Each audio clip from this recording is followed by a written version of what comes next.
Friends, a very good morning to all of you. This is Sugan and today we will discuss our part second of our chapter first, The Lost Child. हमने अपने moments की book का first chapter start किया था and आज हम उसका second part करेंगे.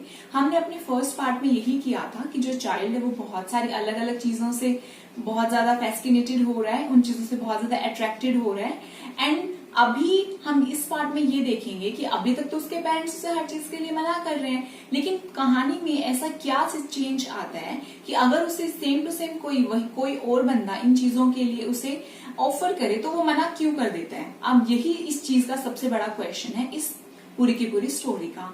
सो let's find out and let's do line to line explanation of this chapter. A man stood holding a ball with yellow, red, green and purple balloons flying from it. एक man था, वो अलग अलग colour के balloons लिए हुए था, yellow, red, green and purple, and the child was simply carried away by the rainbow glory of the silken colours and he was filled with an overwhelming desire to possess them all. अब वो जो बच्चा वो फिर से उन चीजों को लेना चाहता है, उसको अलग अलग रेनबो के कलर्स दिखाई देते हैं, ठीक है, एंड फिर से वो बहुत ज्यादा उसके अंदर डिजायर होती है कि वो सबके सब बैलून्स को ले ले. But he well knew his parents would never buy them the balloons because they would say he was too old to play with such toys. कि उसके पेरेंट्स उसे फिर से ये बोलेंगे कि अब तुम इतने ज्यादा बड़े हो गए हो तो तुम्हें बैलून्स की क्या जरूरत है. सो वो आगे उसे पता होता है तो वो बोलता ही नहीं है. So he walked on further, तो वो आगे चलते हैं. A snake charmer stood playing a flute to a snake while coiled itself in a basket, its head raised in a graceful bend like the neck of a swan, while the music stole into his invisible ears like the gentle rippling of an invisible waterfall. The child went towards the snake charmer, but knowing his parents had forbidden him to hear such coarse music as the snake charmer played, he processed father. अब उसे snake charmer दिखता है, जैसे जो snake charmer यानी कि जो सांप का खेल दिखाता है वो वाला इंसान, ठीक है. तो वो उसकी वो फ्लूट सुनता है स्नेक की, जो कि कॉइल्ड होता है, जैसे ऐसे ऐसे करके रोटेट करना, मतलब ऐसे ऐसे करके नहीं होती वो. तो वो ऐसे एक स्नेक घुमा हुआ था, एक बास्केट के अंदर वो गोल गोल रखा हुआ था, एंड जो उसकी साउंड है, जो फ्लूट जो वो होता है स्नेक को डांस करवाने वाला इंसान, वो उसकी जो फ्लूट है, जो सपेरा होता है, वो उस सपेरे की साउंड से वो बच्चा फिर से अट्रैक्ट हो जाता है, क्योंकि वो उसके माइंड में अच्छे से जाती है. तो वो उसका एंड जो स्नेक है उसका बहुत ज्यादा ग्रेसफुली उसका जो हेड है वो बेंड है, जैसे कि एक स्वान है. जैसे जो स्वान होता है उसका भी बैंड बहुत अच्छे से नेक होता है बैंड, इसी तरह से वो उसका भी बैंड इसी तरह से ग्रेसफुली, वो भी इसी तरह से झुका हुआ है, सांप भी. तो उसका फिर से उन चीजों को देखने का मन करता है, ठीक है. और जो चाइल्ड फिर वो क्या सोचता है कि उसके पेरेंट्स उसे मना करेंगे. फॉरबिडन का मतलब होता है मना करना, फॉरबिड की थर्ड फॉर्म है ये. तो फिर उसे पता है कि उसके पेरेंट्स उसे मना करेंगे, तो वो फिर से आगे चला जाता है. There was a roundabout in full swing. Men, women and children carried away in a whirling motion, shrieked and cried with dizzy laughter. The child watched them intently and then he made a bold request. I want to go on the roundabout. Please, father, mother.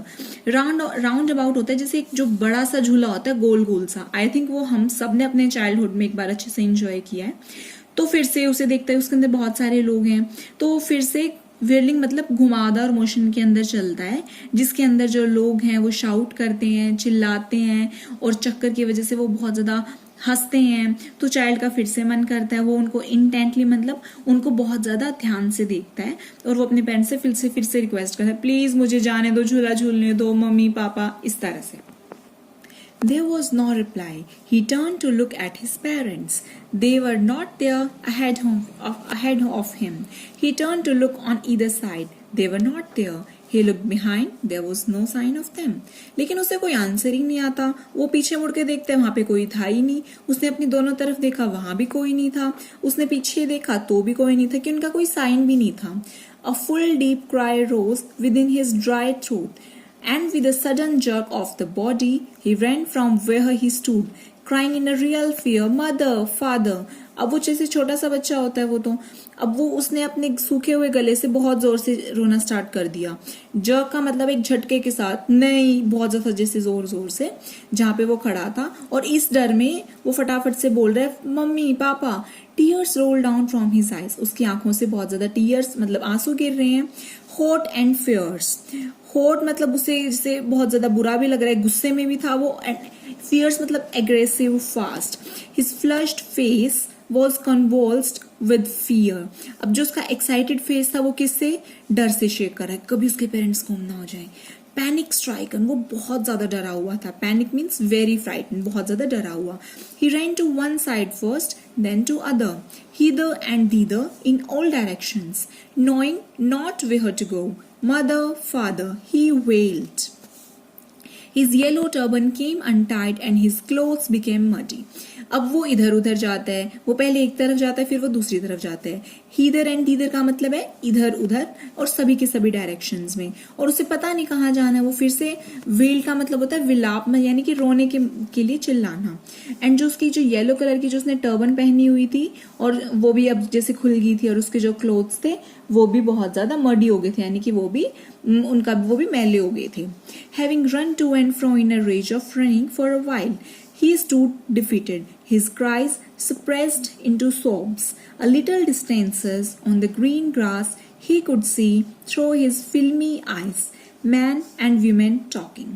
अब to and फ्रो का मतलब होता है आगे पीछे, जैसे to and फ्रो हमारे पास science में भी आता है, मोशन आती है टू एंड फ्रो, तो आगे पीछे वो एक तरह से घूम रहा है, वो भाग रहा है। ही स्टूड डिफीटेड मतलब उसे ऐसे फील हो रहा है कि वो हार गया।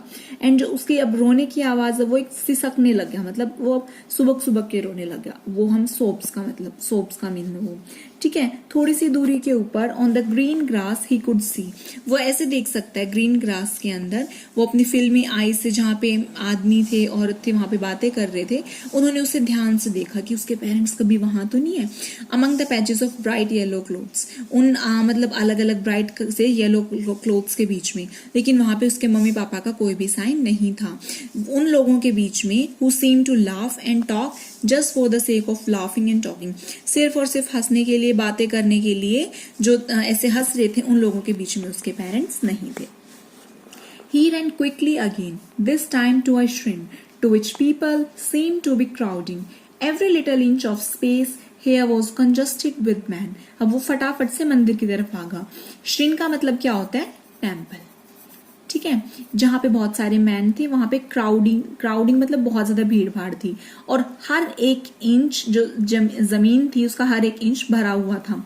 कंजस्टेड मतलब भीड़ भाड़ की वजह से, जहां पे आदमियों की वजह से, जैसे मेला वगैरह लगता तो वहां पे भीड़ भाड़ होती है, पैर रखने की भी जगह नहीं होती, लेकिन वो फिर से लोगों की टांगों के बीच में से निकला। एंड जो उसकी हल्की हल्की जैसे वो सुबह के रो रहा था, लिंगरिंग मदर फादर, जिसे मैंने आपको पार्ट फर्स्ट में भी बताया था लिंगरिंग का मतलब। एंड लिंगरिंग का मतलब है कहीं पे रुक जाना, ओके। एंड उसके बाद मदर फादर, वो फिर से चिल्लाते हैं। तो जो एंट्रेंस थी जहां से हम एंट्री करते हैं उसे हम एंट्रेंस बोलते हैं। टेम्पल के एंट्रेंस पे जहां पे क्राउड बहुत ज्यादा थिक थी, यहाँ पे बहुत ज्यादा भीड़ थी, मैन जोस्टल्ड ईच अदर, और जो जोस्टल का मतलब है धक्का मुक्की करना, जहां पे लोग एक दूसरे को धक्का मारते हैं कई बार, तो इतनी ज्यादा भीड़ की वजह से वहां पे लोग एक दूसरे को धक्का मार रहे थे। Heavy man with flashing murderous eyes, मतलब बहुत ज्यादा भारी भारी आदमी जिनकी बहुत ज्यादा गुस्से वाली आंखें होती हैं। एंड हैफ्टी शोल्डर, जो कि बहुत ज्यादा बड़े और स्ट्रॉन्ग, मतलब हेल्दी और लंबे हट्टे कट्टे इस तरह के वहां पे लोग थे। The poor child struggle to thrust away between their feet, and जो छोटा सा बच्चा था वो उन सब लोगों के बीच के अंदर घुस के जा रहा था, उनके पैरों के नीचे से। Knock to and fro by their brutal movements, उनकी वो उसे जैसे एक तरह से कुचल रहे थे, उनकी मतलब ब्रूटल मतलब क्रूअल मूवमेंट्स की वजह से। He might have been trampled underfoot, और ऐसे फील हो रहा जैसे वो उनके पैरों के बीच में वो कुचला जा रहा है। Had he not shrieked at the highest pitch of the while, और उसने बहुत ज्यादा जोर से इस तरह से शाउट के बीच में बोल रहा, mother father mummy papa. A man in the surging crowd heard his cry and stooping with great difficulty lifted him in his arms.